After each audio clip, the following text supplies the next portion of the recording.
Hi friends, டேஸ்டியான பீக்கங்காய் சட்னி செய்ய போகிறோம். ஃபஸ்ட்டு ஒரு கடாய் வச்சுட்டு எண்ணெய் ஊற்றிக்கோங்க. சின்ன வெங்காயம் ஒரு கைப்பிடி போட்டுட்டு நல்லா வதக்கி விடுங்க. காரத்துக்கு தகுந்த மாதிரி காஞ்ச மிளகாய் போட்டுக்கோங்க. நல்லா கலர் சேஞ்ச் ஆகிற அளவுக்கு வதக்கி விட்டுட்டு பீக்கங்காவை நல்லா தோல் சீவிட்டு குட்டி குட்டியாக கட் பண்ணி வச்சுருக்கேன். அதையும் இது கூட ஆட் பண்ணிக்கோங்க.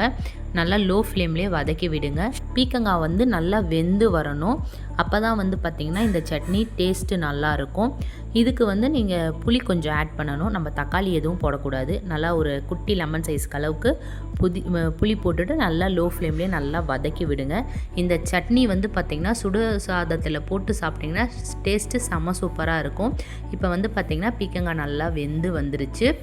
உங்களுக்கு தேவையான அளவு கல்லுப்பு போட்டுட்டு நல்லா ஆற வச்சுக்கோங்க.